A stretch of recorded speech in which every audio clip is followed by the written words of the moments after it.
twilight, these sisters discuss the paranormal and the unnerving. They are known as the ParaSisters. What's up, guys? It's Rebecca. And this is Tristan. And we are back with another episode of the ParaSisters. That's right. Dun, dun, dun. And you know it's going to be good because it's us. That's right. We're good on everything we do.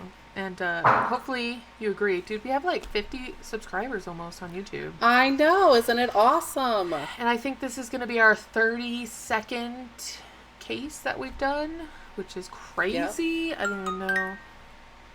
People are texting me. Things are texting me. I don't even know why my sound's on my phone. That's weird. Anyway. Nessie took it away. And if you guys like what we do, of course you have to go and subscribe and turn on the notifications. You can ring my bell. Like us and share us. And that's one of my favorite Blondie songs is Ring My Bell. I do have to say I enjoy Blondie quite a bit. I do too. I don't know why. It's way before our time. Well, not way before, but before our time. Because we know what good music is. Yeah, I guess so. Anyway, yeah, do that. Follow us on all of our social medias. I don't know what they are. Yes. They're out there, though. Check out our new... Facebook, Instagram, Twitter. Email us. Check out our new website. It's fantastic. We got it. Also, just a little heads up, guys. We only need 25 more followers to have 300 followers on Instagram. What? Dude, that's insane. Yeah, we're up to 275 followers. That is literally insane. Isn't that cool? I barely have that. Like, I have like 200 and something on my personal Twitter. And that's the most people I've ever had following me. On anything. I don't even have that many. I have like 50 friends on Facebook. Yeah, you guys need to follow us on Facebook too. I know, nobody uses Facebook, I feel like, though. I don't think they do that much anymore. But we do have a ParaSisters page now, so yeah, you guys can follow that page instead of having to follow our shared Facebook for the podcast. Yes. So now we have a page. You guys can follow the page. Yes. Go and do that. Yes. I feel very bougie when I say yes like that. Yes. Like bougie has been a big word in my house the last couple days. Dude, some like checker, I can't remember where I was at, but like this girl was checking me out. Oh, it's the liquor store. And she like randomly throws in bougie. I'm like, what's going on here? I don't know. I don't even remember what we were talking about, but it was really funny. Anywho. What are we doing today? I've had coffee today, so I feel a little more, I don't know. So I didn't know what to name this. You know, I had of course, anybody who listens to this knows that I rarely have an idea of what I'm doing until I'm doing it. So I was just doing some random research, and I found what they classified as urban legends, but I don't actually think these are urban legends because a lot of them have like true backstories to them, and I'm like, so I picked 4. It's gonna go state by state, and I just did 4 states because it's kind of long, and I'm hoping to keep this under an hour. So don't interrupt me. No, I'm just kidding. Okay. I'm just joking. So if everybody's ready, we're just gonna start. Okay. I don't know. Everybody being us too. I think we're ready. You know, the wider world. Everybody. Sorry, I didn't mean to interrupt. I know you want to keep it under an hour. No interrupting. I'm a mean director today. Okay. Okay. She's bitchy. That's pretty much every day, honestly. Okay, so we're going to start with New Hampshire. Okay. I don't know how people pronounce... Hey, that's not an appropriate emblem to show on our page, Tristan. Hey, I don't care where you guys live, but this is legal here. Look at my very appropriate, almost childlike Marauders map from Harry Potter. This is a beautiful cup. Look at it. No, It's I do all like pretty it. colored. And it's huge. Oh, I love big cups. Like Hmm. I have a cup that has like a bird. It's like the most hideous cup I've ever had in my life, but it's ginormous, and that's why I use it. Oh, The handle, the handle's missing on it. I do love me a big cup. I love big cups. Well, I have one just like this, and it says Metallica on it, but the kids broke the handle off, and I was so upset. Yeah. Oh, I was so sad because Dustin Sassy bought it for me, and it says Metallica. Dude, I would still use it if I was you. Like I said, Well, these cups get hot. They're Oh, like real yeah. hot on the outside, so. my bird cup doesn't have a handle, and I don't care. Maybe we should get a P.O. box so people can send us big cups. I agree. Yes. Just send us your big cups, please. We should have a P.O. box anyway, you know, because we got business stuff to do. Yeah, people should send us stuff in the mail. That'd be great. That would be fantastic. Of course, we'd have to decide whose name the P.O. box is going to be under. I know, and we live in And different which states. state is it going to be in? It's a thing. Yeah, it's a thing. Okay. I forgot what I was doing. All right, we're gonna start. New Hampshire. Okay. Is that how you pronounce it, or do you say New Hampshire? I don't know. I say New Hampshire. So we're gonna talk about the Cursed Isles of Shoals.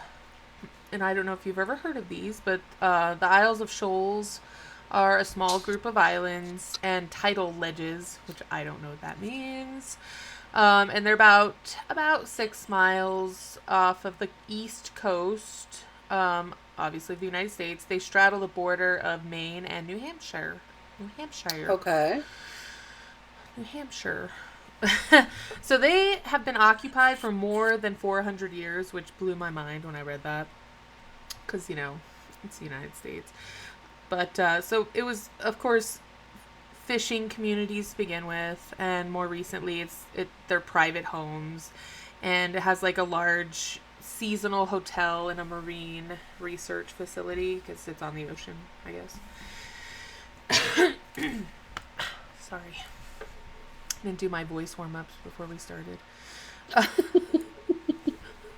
I'm a weirdo. Okay, in the early 1870s, Marin is her name, and John Honvet, it's a very weird last name, it has like a T right in the middle of it. So they were the only 2 people living on this island, a shoal, and it was called, I'm not even joking, Smutty Nose Island. Old Smutty Nose. Where do you live, Smutty Nose? Yeah. And I will say really quick that this is a really long story, but I condensed it because I have 3 other stories and I didn't want to like get all crazy with it, you know. So Right. So this couple is living on this island, and they meet a man named Louis Wagner, who is also a fisherman. John's a fisherman. Obviously, a lot of people are fishermen because, again, the ocean and all that jazz. He shows up on the island, and they make friends with this guy. He seems like a nice guy. So they have this friendship, and eventually John hires Louis to actually work on his fishing boat. And they actually even go so far as to invite Louis to live in their house. So it's Louis and John and Marin, and they're all living together, and they're all happy. And at some point, Marin's sister, Karen, also moves to the island. And she actually is working for a different family, like a family that lives on a different island, I think. And so now they have all these people. And not very long after this, sorry, I forgot their name. Their name already. Marin's brother and his wife, Anthe, I think is her name, Anthe. They also move to the island, and they actually move in with Marin and John. So Louis ends up leaving. He gets another job. He goes to the mainland. He leaves. And he actually has a really bad run of luck. He loses his job, and he has no money, so he's really destitute. And so he comes up with this brilliant plan that he's going to rob the very nice people that took him in, Marin and John. So, Dick. right. So he picks a night when he actually runs into John on the mainland, and John says, "We're waiting for the morning. Hopefully, our shipment of bait, because they would unload their haul for the day, and then load their vessel with bait, and then they would sail home." So John says, "Well, the bait is late, so we're gonna probably end up staying overnight, waiting for the bait." And this is when Lewis makes his move. He rows 12 miles in a rowboat from the mainland to Smutty Nose Island, where it is Marin and Karen and Anthe, because Marin's brother also works on the fishing boat with John. But the three women are home alone, and they kind of are waiting up for the men to come home, and when they realize that they're not, they turn in for the night. And so Lewis is like waiting. He's like waiting to see when they go to bed. He eventually sees them like blow up the candles or whatever the hell they have back then. maybe oil lamps, I don't know. But the house gets dark, and he decides that he's gonna go then, because his goal is to do this undetected. Unfortunately, that's not how it happened. And so he goes into the kitchen, and actually Karen is sleeping in the kitchen because it's warmer than the upstairs bedroom of the house. And so they're just like, "Sleep in the kitchen, we'll make you a bed," or whatever. So she's sleeping in the kitchen, and he goes into the kitchen and actually ends up making some noise and wakes her up. And of course she gets like freaked out. Like, I think at first she thinks that it's one of the men, John or the brother. And so she's fine, but then when she realizes it's not, she apparently starts like freaking out. And Lewis actually, I think it was a chair. He picks up a chair and he attacks Karen.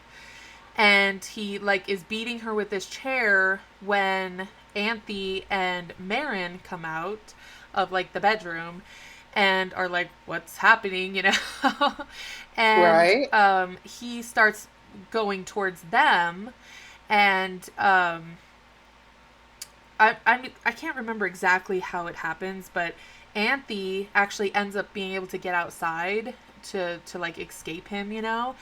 And he chases her, and he actually picks up an axe, and poor Marin, she's like standing right next to the window in the bedroom because she didn't make it out of the house. And she's like trying to help Karen, and she actually looks out the window and sees Lewis hit Anthe in the head with the axe, and then he like swings on her a few times and actually ends up killing her. Holy shit. Right. And then he comes back for Karen and Marin, which they you know, Marin's trying to help her sister get out, of course, but she couldn't because Karen was too injured from the chair attack. So Marin actually ends up going out the window, and it's like right next to where she just saw her sister-in-law killed, of course. So it's like bloody, and it's snowing outside because it's winter, and she's barefoot and pretty much in her pajamas or her night, whatever they sleep in. I don't know. Right. And she takes off running. Well, Lewis in the house actually ends up finishing Karen off with the axe. And then, of course, he starts panicking that he has to find Marin. So he literally spends the entire night searching for her. But this is after he has killed Karen and decides to make himself a cup of coffee. So apparently in the house, they could see in the kitchen where his like bloody handprints are like on like the kettle or the coffee mug, like the coffee thing, you know. And then it looks like he's made himself a snack, and he's like hanging out, and then he decides to go and find Marin because you can't leave any witnesses at this point, you know. So of course, right. He goes only to logical. Yeah, exactly. So he goes to chase her, but she has run to some caves on on the shoreline, because at first she thinks to go to the rowboat because she thinks he rowed into the cove where her husband anchors his boat, and it turns out he didn't. He actually rowed around the other side of the island, and she didn't know where his boat was, so she just hides in these caves, and she actually stays in the cave all night long. And of course it's winter, it's cold, and she stays there until about 8 o'clock in the morning, and she is able to somehow alert people on the next island that she's in trouble.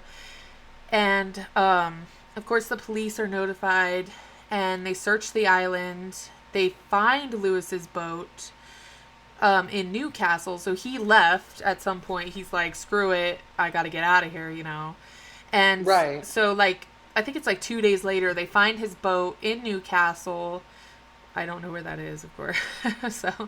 And the police had received a tip that he was going to be on a train to Boston, and they actually end up arresting him at the train station, and he's transported back to Portsmouth, where angry mobs descend, and they are calling for his hanging right there and then. They want him dead. Yeah. Yes. Yeah. They want him dead. So he is transported back. He is tried, jailed, and he actually escapes jail somehow and is actually recaptured. And then he, Peggy's calling. And then he is actually hanged. Is it hanged? I think it's hanged. Hanged. Yeah. Yeah, on June 5th, 1875, he's hanged for killing Karen and Aneth. What did I say her name was? I don't remember. Anthe. It's a weird name. It's Anethe, so I'm not exactly sure how to... Anethe. I don't know. So, although he, has his justice and all that, it's said that Karen and Anthe still haunt Smutty Nose Island. And good for them.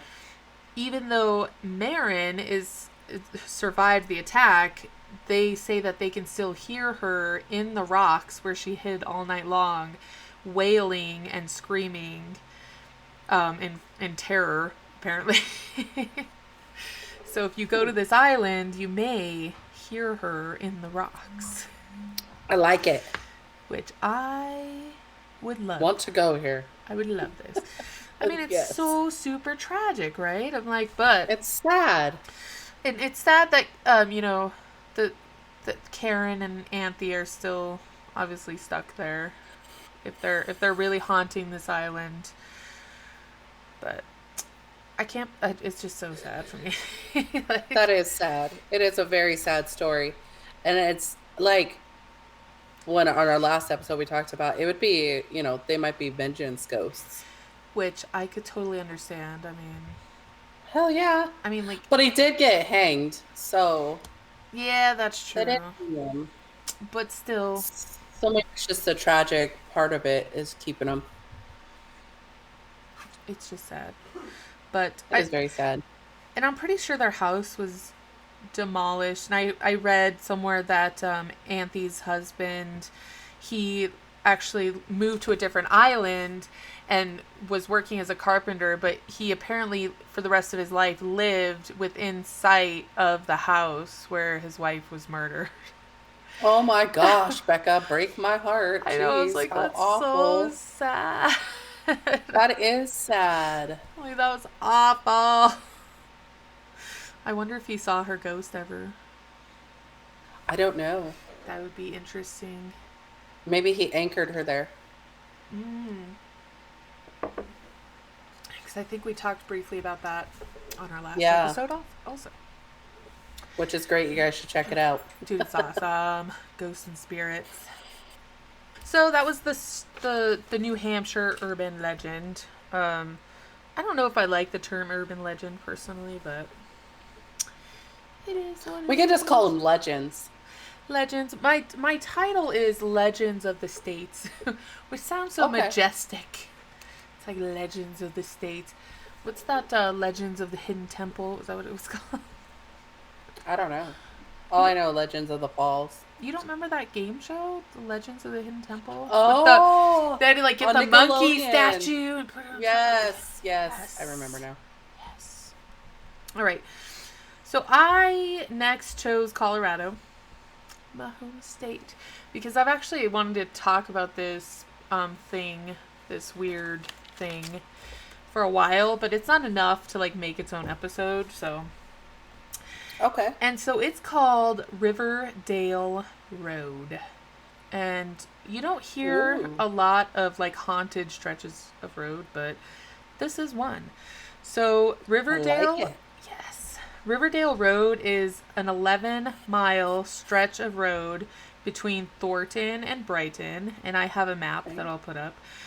It's winding and it's desolate and it's lonely because even though it's like just outside of the city, like once you go up north, it's a lot of like farmland up there, you know. So and certainly between Thornton, which is kind of like the outer edges of like Denver metro, you know, and into Greeley. Greeley's really rural, really. So I'm sure we've been on this road probably many times when we were kids. Going to visit Aunt Johnny and Greeley, and then going to Brighton to see Aunt Dawn and the cousins. I'm sure we have, which is intriguing to me. Right. So we're going to start with the gates of hell. Oh. Which sound crazy, right? So there is an actual gate. It's a rusty old gate, and it's kind of in the middle of like a field by itself. Just a random ass gate. Yes. And people actually go to these gates because of what or who they may see there. So the gates originally belonged to a house, like a mansion, that was built. I don't know when, I didn't write it down. It was built sometime before back then. By a guy who lived there with his family. And the legend of this goes that this guy built his mansion, and right as he finishes it, he lights it on fire with his family still sleeping inside. Now, as far as I can tell, this is not true.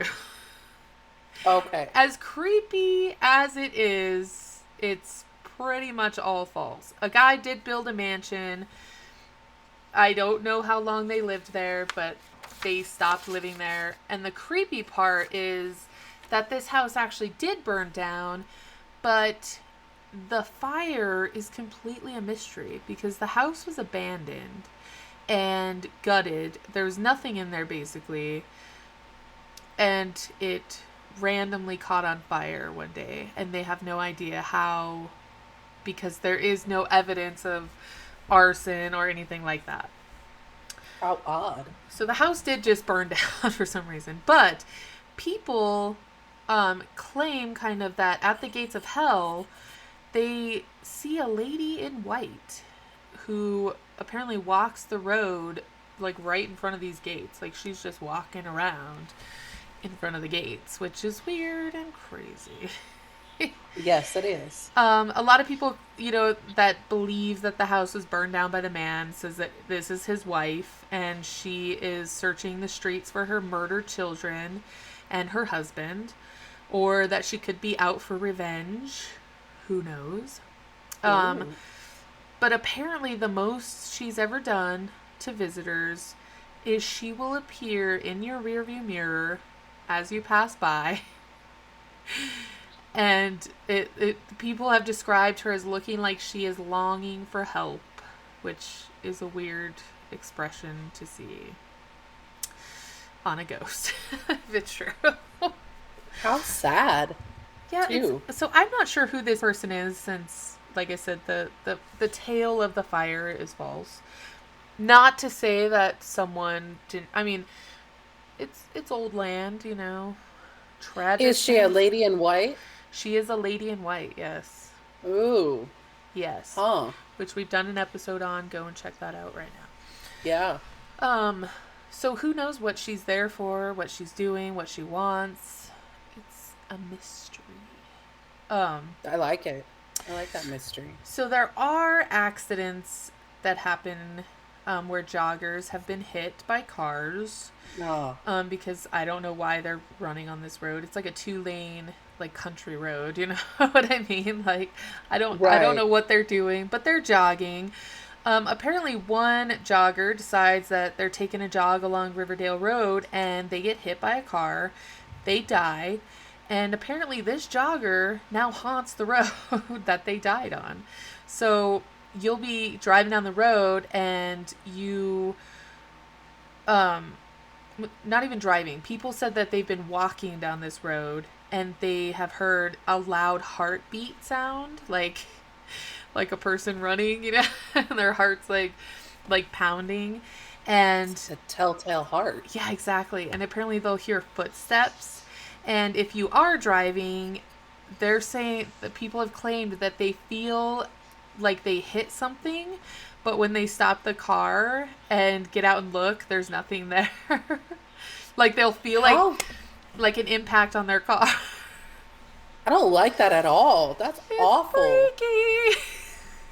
It is. That is awful. Dude, I'm gonna go here by myself, Tristan. No, you're not. Yes, I am. I'm gonna drive the road all by myself. Yeah, right. I'm terrified. What are you talking I about? wonder if that jogger is like a residual energy.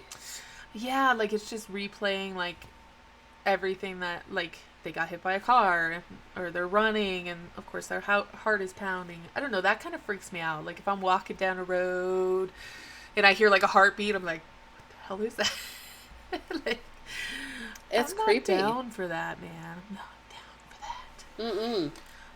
Mm-mm. So there are other instances where, and we're gonna get into maybe a sensitive subject for some people. I don't know.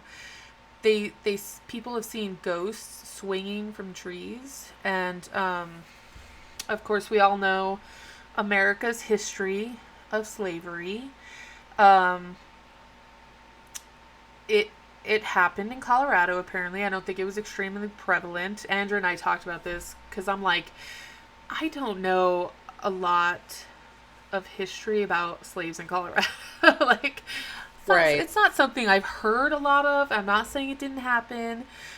And apparently, if some witnesses are to be believed, they they're going down the road and they happen to look over at like a stand of cottonwood trees, and if there's a full moon, they can see bodies hanging from the trees, which totally freaks me out. I have a question real quick. I know you said no interruptions, but No okay. interruptions. So is there a railroad close to there?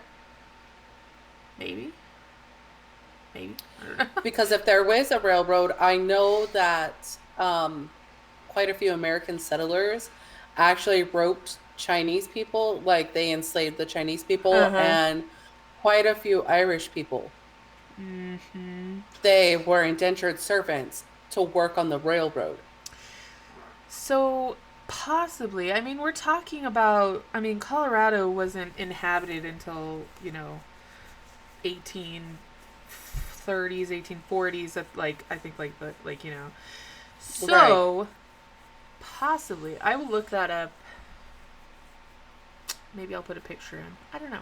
There's a lot of railroads up there, so it's a huge possibility, and Right. it's not specific that they don't say that they're black people or African slaves. You know what I mean? So it's like people don't realize that a lot of people are slaves, not just black people, even though it was mostly black people that were slaves. I'm not minimizing that at all, but other people were slaves too. So, but I just think I just know that in the West, black slaves were not used as prevalently as Chinese and Irish Chinese. slaves were. Yeah, I didn't even think of that because I knew that about Chinese, especially like California, Nevada. It was huge to have like Chinese slaves. So, Right. And I know that they did a lot of work on railroads. They were specifically used for railroads and mining. right, right. I don't know. It's just weird when you see bodies hanging from trees. Yes. Yes. It's kind of creepy. I'm going to this road, Tristan. Okay. I'll Take lots video of it. video, Yeah, lots of pictures. I'm gonna video myself screaming all the way home. um, so apparently there is also a spirit that dwells alongside the road of a young boy who, legend has it, on his way to school gets hit by a car, and apparently he now paces the street restlessly at night. And it's even creepier because he likes to smear his bloody handprints on signs as he's passing them. Oh. But apparently by the morning, the handprints are gone. So I don't know if people have like seen these handprints and then decide they want to come back in the morning to take pictures in the daylight or whatever, and they can't see them. I don't know. Oh, me, I would stop right then and just jump out and be like, take a picture and jump back in and go. Yeah, exactly. Exactly. So yeah, that's another. Oh my gosh. I guess I didn't even write it down, but apparently this is categorized as one of the most haunted roads in the United States. Really? Which is weird because you don't hear very often of roads being haunted. You know what I mean? Like, right. So we have the boy. We also have a phantom Camaro, which is probably one of the coolest ghosts I've ever heard of. So this is a Camaro that unfortunately had an accident because the road is very windy. So if you're going fast at night and you maybe don't know the road or you're a douchebag, you get in an accident potentially, right? So, so the driver of this Camaro was driving too fast for the road probably, and he crashes and he dies. And now, if you drive down the street in the night or the day, a phantom Camaro with only one headlight will pull up behind you and seem like they're trying to challenge you to a race that may not have a happy ending. That's crazy. I've never heard of a phantom car before. Well, I have, I but actually I feel like have heard a couple stories. Not about necessarily phantom cars, but about phantom trucks or big rigs, stuff like that. I actually want to do an episode on it. It's phantom trains or ghost trains, but I can find almost no information on them. It's very strange. You know what else is very interesting, because it's like a way of travel, is ghost ships. Dude, ghost ships are like, yes. They're very cool. I love the movie Ghost Ship, by the way. Me too. The beginning so scene of that movie is so badass. Know, right? It's like that's like one of the scenes that sticks in my mind. Like I can't I'll never forget it as long as I haven't even seen that movie for years, but me neither. But I remember that. Yes. And so the last little thing on this road is Native American shapeshifters. And of course, they're saying that it's not the road necessarily that's haunted with some of these things. It's the land. And of course, for hundreds of years, this land has been occupied by Native Americans, obviously.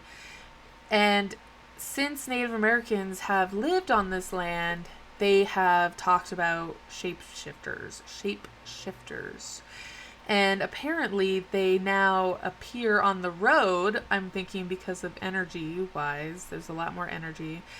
And they actually take different shapes, obviously, since they're shapeshifters, and they communicate with people in their own ways.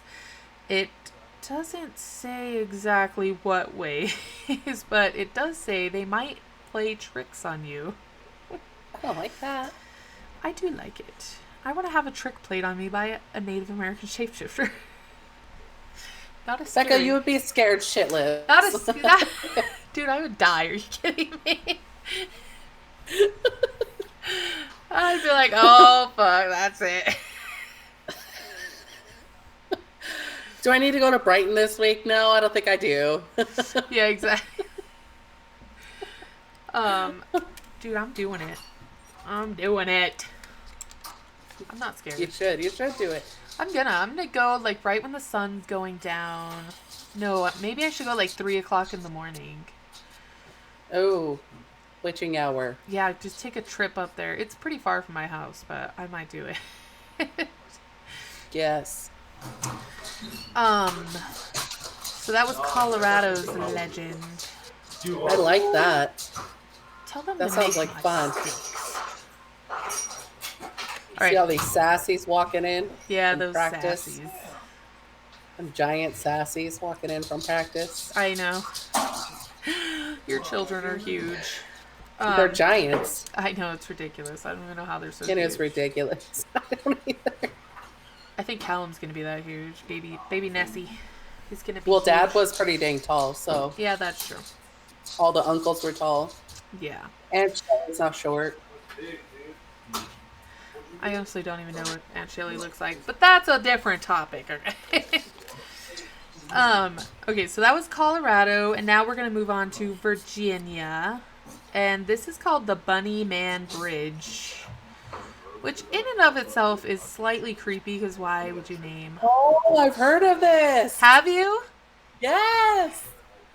That's not surprising, because apparently this bridge is fairly famous. Like, people go from all over the country to see this bridge. Why? I I'm don't super know. excited because I wanted to see this bridge. It's interesting and creepy. It is creepy looking, and the story is fairly interesting behind it. So, the Colchester Overpass was built in 1906 near the site of Sangster's Station, which was a Civil War era railroad station. And it was once the Orange and Alexandria Railroad, which I've never heard of. They make it sound like it's really like everybody knows what that is. I don't. I don't either.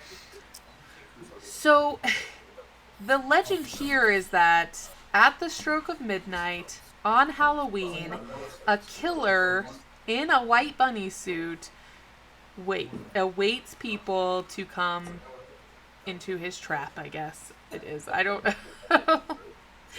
So, lore has it that if you speak his name 3 times, he will appear. And his name like Bloody Mary is Bunny Man. I'm sorry, it just sounds funny. Like, how could you even take anything seriously that's a bunny?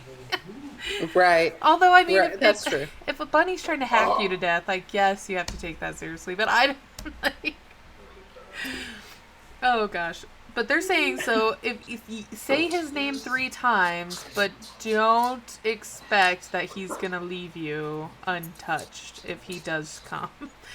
They say that he will slash your throat and leave your body dangling from the bridge. Gosh dang. That's what I said. I'm like, what? So virgins. I literally just said virgins. Virginia. The word is versions that I'm trying to say. That's the worst part. Virgin. I said virgins. Virgins. Versions of the legend vary in the Bunnyman's name, his motives, his weapons, his victims, the description of the Bunnyman or lack thereof, and sometimes even his possible death. So in some accounts, victims' bodies are mutilated, and in other variations, the Bunnyman's ghost or aging specter is said to come out of his place of death each year, and he likes to commemorate his passing by scaring the shit out of people. So people say that the Bunnyman is actually the spirit of an escaped mental patient, and he haunts this bridge. I've heard that one, yeah. So apparently he escaped, and he was hell-bent on avenging the murders of his wife and child, who were slain nearby. He escapes. He ends up living in the woods near the bridge, where he killed and ate rabbits to survive, and he actually use their skins to make his clothes, and I think that's why they say the bunny man costume. I'm not sure. But what he did apparently was leave the bunnies' bodies hanging from the trees. Which is weird. Why would he leave them hanging if he ate them? Maybe he didn't eat them. Maybe he just left their carcasses after he ate the... Like, he would take meat off and hang up their bones in the tree. Oh, that's gross. The whole thing is weird. I don't know, okay? It is weird. People in their legends, I don't know what's happening. I like it, though. So, apparently one Halloween night in particular, he taunted some town children and lures them under the bridge, where he actually ends up killing and mutilating them, and then he hung their corpses up from the bottom of the bridge. Is this story true? I don't know. But it's creepy. It is very creepy. I wonder if we could substantiate any of that. Probably not. I feel like if there's a group of kids that were murdered and hung up from the bottom of the bridge, it would be like pretty publicized information. I agree, yeah. But that's not to say that strange things haven't happened in the vicinity of this bridge. So there's a historian, and his name's Brian Conley, and he pretty much made it his mission to find out what's going on with this legend.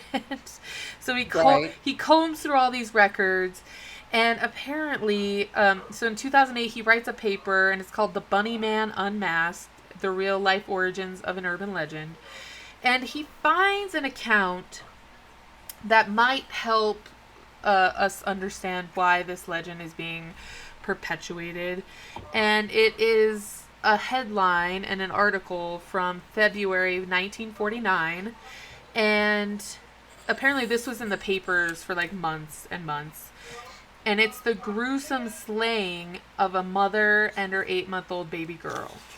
And so this is interesting because the escaped mental patient is said to be trying to avenge his family's death, basically.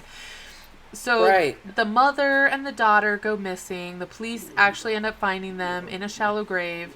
The woman had been beaten and shot. The baby girl was buried alive. And the husband was actually arrested and convicted and sent to a mental institution. So, did he really escape? I don't know. That is crazy. And if he was actually mentally insane, if he escaped, would he not maybe realize that he's the one that did it to his family? You know what I mean? Right. So that's a lot of coincidence for one thing. It's very strange, I think. It's very strange. So after this, there are these weird reports that start coming out in the 70s. So October 19th, 1970, a U.S. Air Force Academy cadet named Robert Bennett and his fiancée, who were visiting relatives on, I don't know why they put names of roads. Guinea Road, we don't know where that is. In Burke, I don't know where that is. So around midnight, I think they actually ended up parking so that they could, neck or whatever the heck kids did back then. So while returning from a football game, they parked the car in a field, and they claim they were visiting an uncle who lived across the street from where it was parked, but I don't know. Apparently, as they sat in the front seat of their car with the motor running, they noticed something moving outside one of the rear windows. And moments later, the front passenger window is smashed, and standing next to the window is a white-clad figure. I'm assuming in a bunny costume. I don't know. So he's standing there. Of course, Bennett turns the car around, and they hear the guy screaming at them through the broken window, "You're on private property, and I have your tag number." And he's saying these threats like, "I'm going to kill you," and all these crazy things. And so they leave, and they go to the police, and they actually, on the way to the police, they find a hatchet in the car that the guy had thrown through the window. That's what broke the window. Oh, shit. Yeah. Right, so this crazy guy's like throwing hatchets around at people, which is insane. Of course, when the police say, what did this guy look like, Bennett insisted that he was wearing a white suit with long bunny ears. His fiance says, no, not necessarily. She's thinking that it was a hat of some sort, like a tall hat. Very similar to what the KKK would wear, actually, like a dunce hat almost. It's called a caporet, but I don't know what that is. So, they both remembered seeing his face clearly, but in the darkness, they couldn't really determine his race, which seems weird, because I'm like, if you can see someone's face, you can see what color they are, usually, like... Right. And it's funny, because the police actually give the hatchet to the guy, Bennett, after they do their little investigation. And I'm sure he's like, what am I going to do with this hatchet? Like, some guy threw this... Just give away the evidence. Yeah, well, exactly. I'm like, some guy threw this through my window, and you're giving it to me. I don't understand this. Like... So, that happens, and then 10 days later, something happens again. So, a construction security guard named Paul Phillips approaches a man who was standing on the porch of an unfinished house. Obviously, construction's going on. And the guy says, Phillips, he says that the man was wearing a gray, black, and white bunny costume, was about 20 years old. He was 5 feet, 8 inches tall, and weighed about 175 pounds. And apparently the man was chopping at the porch post with a long-handled axe, saying, you are trespassing. If you come any closer, I will chop your head off. Oh my gosh. Of course, the police open an investigation into the incidences, but obviously there's no evidence, so they close the cases. And well, was there evidence of the stupid porch things being chopped up?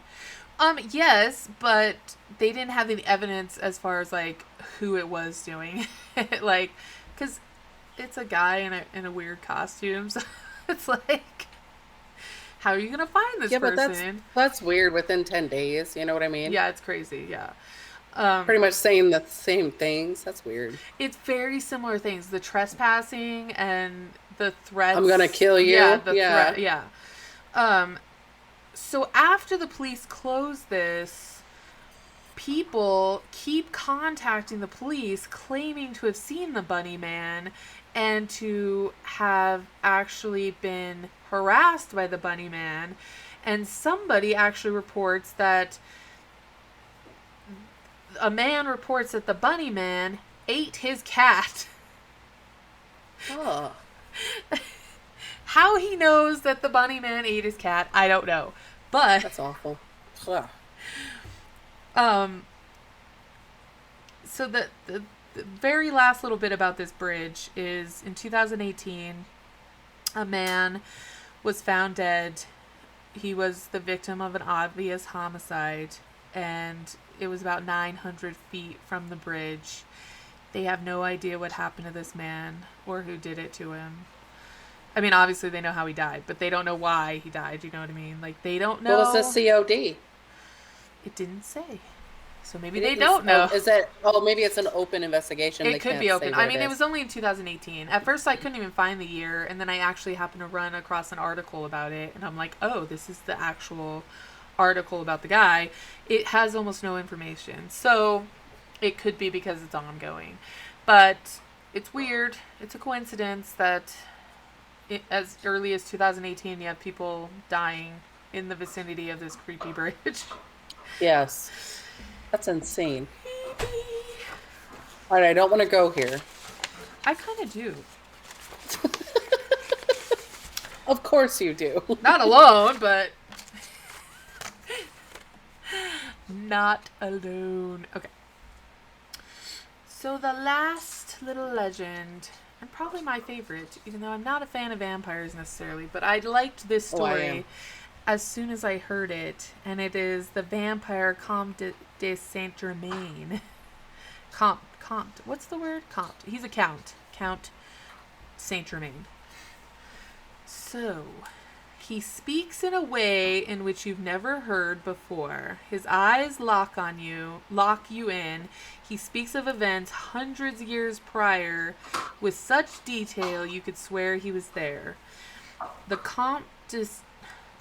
I can't say this word for some reason. The Count Saint Germain mysteriously came on the scene in France in the 1700s through though records suggest he may have lived a lot longer than this, even during the time of Christ, which is weird and creepy. So French historian and philosopher Voltaire, King Louis XV, and an Italian writer and adventurer, Casanova, all claimed to have known Saint Germain. Voltaire even is quoted as saying, "He is a man who knows everything." Oh, I gotta switch pages. Sorry, people. He's a man who knows everything and who never dies.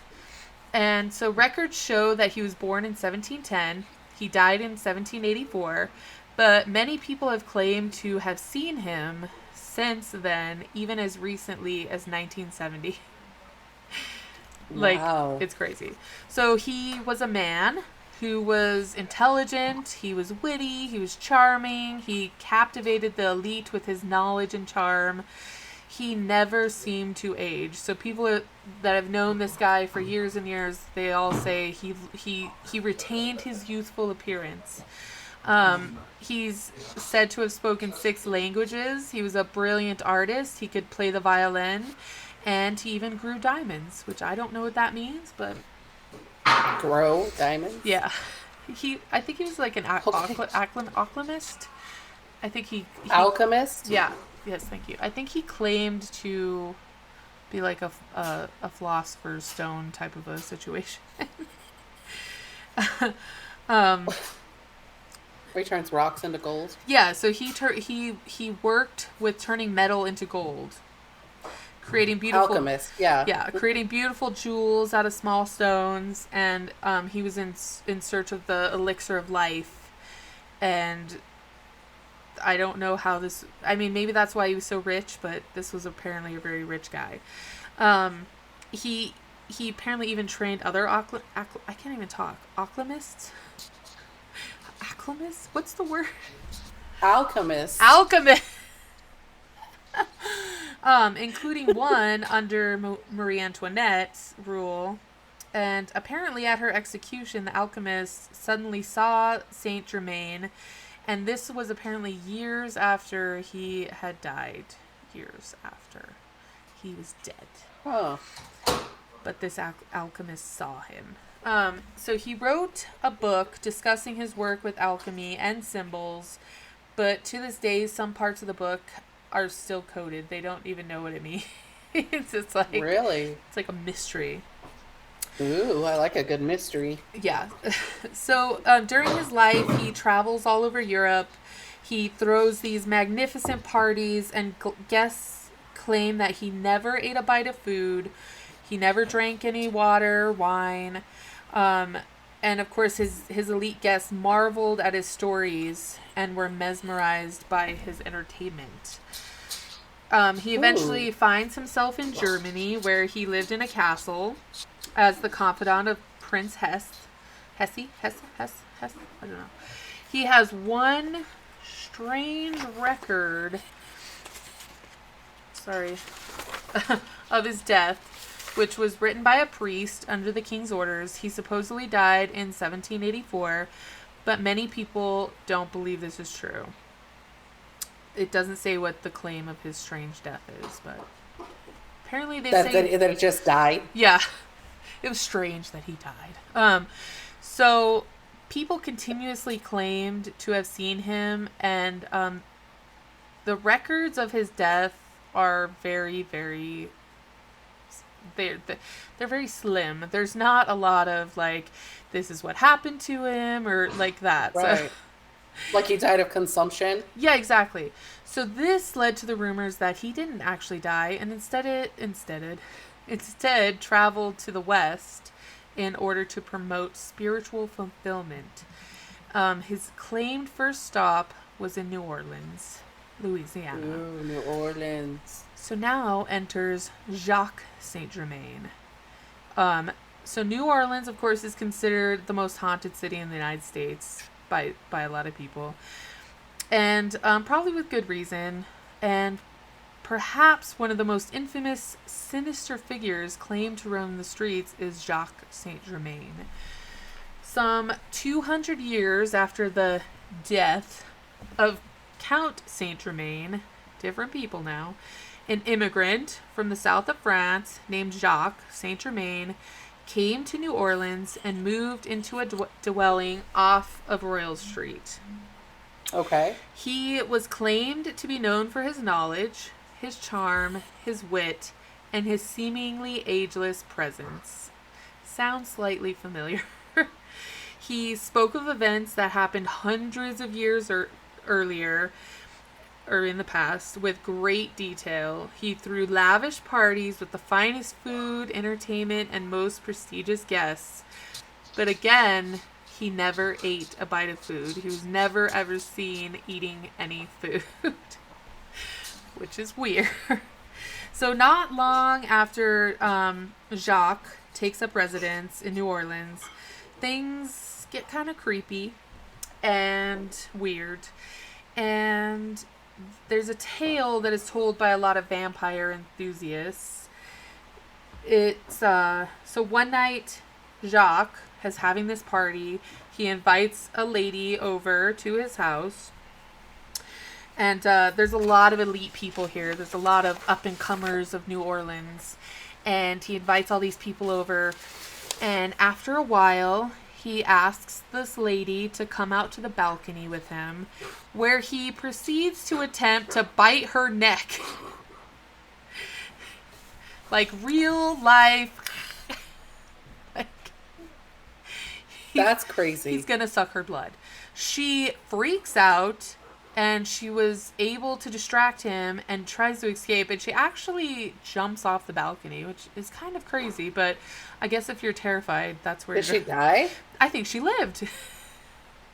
Oh, okay. Well, good on her then. Yeah, like, so he tries to suck her blood. She luckily, I guess, lives, but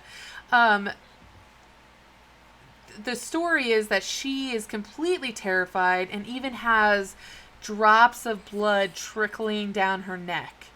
And maybe she dies. I don't know. No, she lives, I think. So she has these drops of blood on her neck, and the police come and they start investigating the crime. They go into Jacques' home to make sense of what's happening, and they find something very odd. It's said that in his house they find clothes from different time periods, all stained in blood. And there's absolutely no food. There's no utensils, obviously, other than what he's using for the party, I'm assuming. There are many bottles of what seem to be wine, but they're actually human blood. And they determine this on further inspection. What they never find, and no one's ever seen him again, was Jacques Saint Germain. What? It's a true vampire story. I like it. He's a vampire. It's exciting. Anyway, I wish there was some kind of a follow-up to, like, oh, there's another Saint Germain that shows up in, like, a different city, and he's like, dude, does this and this. That'd be cool. It would be cool. I wonder if there is one and we just don't know about it. Yes. Dude, a real life vampire. I think this, I like that story. It's probably my favorite story.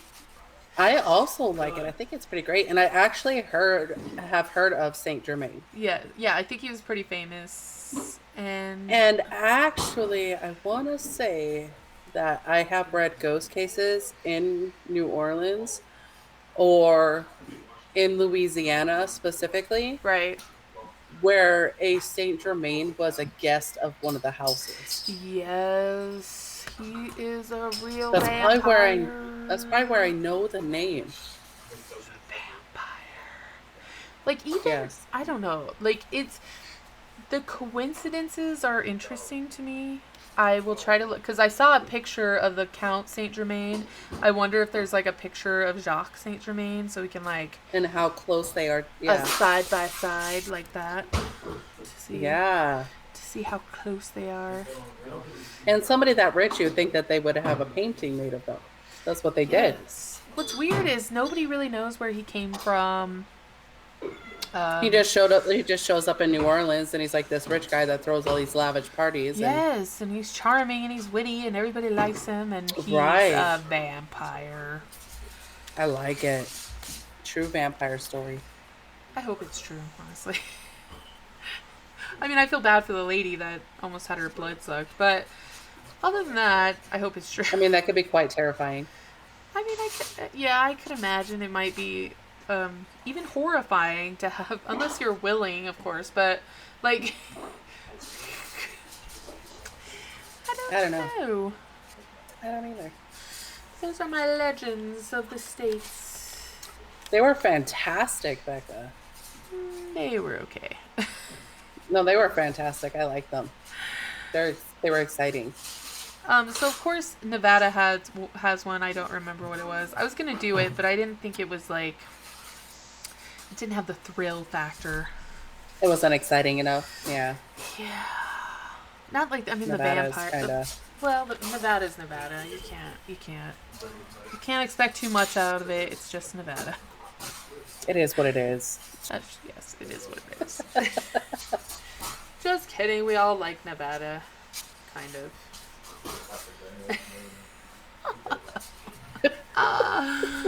So, anywho, I have an idea of what we should do in a couple of weeks, maybe, because it's going to take a while. Okay. I'm not going to say it now, but it'll be a teaser, because we had talked about doing it for Halloween, but then we decided that it was a lot. It was a lot. Oh, yes. And I'm thinking we're going to have to do 2, maybe 3 parts to pack it all in there, because I really want to do it a lot. And I do too. I know exactly what you're talking about, and it would be great. That's what I think. Actually. Too. I think it would be fantastical. I think it would be too. So maybe we'll do that. Maybe we'll give you a little teaser on our next episode, our next case. Which I have already started to investigate, and it is freaking fantastic. Yes. It is a fantastic case. Can you give us a hint? It takes place down under. In Australia. Yes. It's crazy the amount of things that happen in Australia. I feel like For real. For such a tiny little place, although it's not tiny really, but you know what I mean. It's way down there. It's all by itself. Right. And a lot of bad things happen in Australia. Yes, and this is fantastic. This case excited. is... I actually may have to do this in 2 parts, because there are actually 2 parts to it. So I may have to do it in 2 parts. But I'm extremely excited. There's a lot of research I still need to do. I've already started it. But it's going to take some time, and it's going to be great. Dude, I'm super excited now. Me too.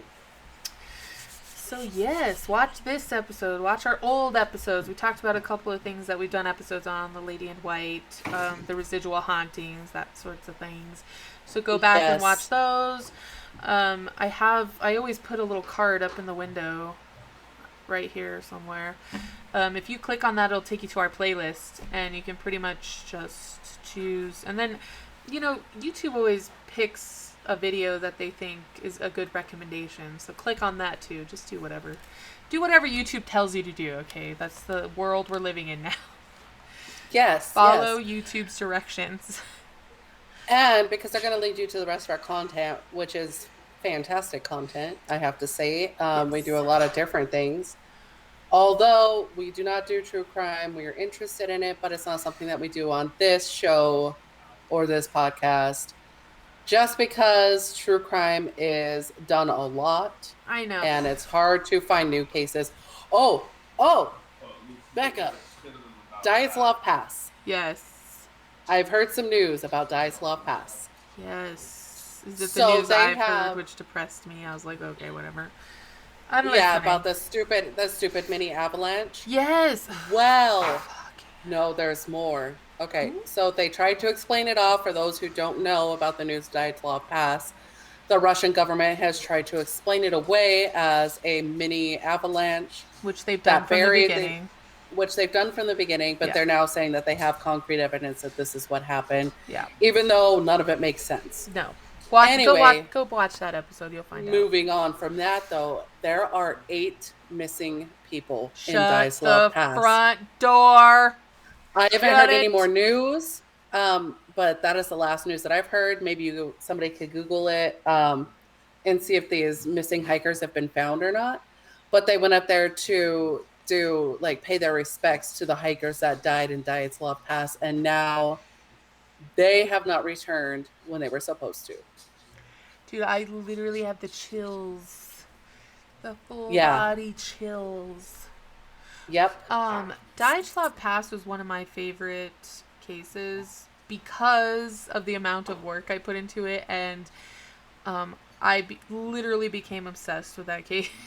So, Yes. go and watch that, and yeah, let us know in the comments what's happening with these hikers, because I'm now Right. completely enthralled with this. I'm gonna have to probably check it out myself, honestly. Yeah, I didn't know if you had heard the news or not, and I just remembered to tell you. No, because We heard... were talking about our old videos, and Dyatlov Pass is one of our older ones, and Yes. yeah. Yes. So there's missing hikers at Dyatlov Pass. This blows my mind. So, I mean, Dyatlov Pass seems like it's, this innocuous pass in between two mountaintops, but I think there's something more going on up there that they're not willing to talk about. I agree. Just saying, I don't know. So if anybody else knows any other news about it, please let us know in the comments. Yes, please. We do check our comments, and we answer back if we can. Or if I want to. I'll answer back. Tristan's a lot nicer than I am, so. Anywho. That's not true, but Well. I want to eventually make money on this, so I'll answer you back. We don't want to alienate people, so. Oh gosh, anywho. Yeah, we need 4,000 views on our channel to monetize, so I think we are over halfway there. Yep. But we have to have 4,000 before August. So, we need people to start watching our videos, please. Just watch them, share them. Even if you don't like it, just click on it and watch it. You probably watch worse crap during the day. Literally. Seriously. Right. I know Callan, my son does. I know he does. So, watch us, like us, share, subscribe, if you want to. I'm not pressuring Follow you. us on all of our social media, which their links are in the description below. Check out our new website. It's awesome. It's so awesome. And you guys can email us all of your spooky, scary stories. We will tell your guys a story on our podcast. Yes. Guaranteed, because we always love a personal account. Always. And I'm always looking for people that have had real life experiences. Like, yes. always. Me too. Anywho. I think that's a good spot to end this. I suppose so. Because I got All shit right. to do. I got a life. Me too. I gotta go live it. Me too. That's probably why I don't bother to do. I mean, I don't want people to get the idea that I don't care about doing research, because I really do. It's just I feel a lot of pressure sometimes by Tristan to come up with good episodes. What? All your episodes are good. Yeah, but sometimes you do these episodes, I'm like, what is happening? And then I have to, like, and then I can't decide. I'm very indecisive, so it's a thing that I'm working on. My goal is to bring the best content that I can. Let your case choose you. All right. That's what I do. That's how I find these cases. I let them choose me. Like, I have an entire list of things that I want to research, but I'll like go to start to research one thing and then something else will pop up and I'm like, oh, this is fantastic. This is it this week. That's how I choose my cases. So it's funny because I was actually going to do a different like thing for this case, and I may still do it because I was like researching it and it led me to something else, and I was like, this is interesting, and then that led me to something else, which led me to these legends of the states. So this week you let your case choose you, and it was great. It was a great case. I like mixing it up a little bit. We don't Yes, want to me get too. stagnant and people stop watching us. Because Right. we're too new for that, okay? Don't do it, people. Right.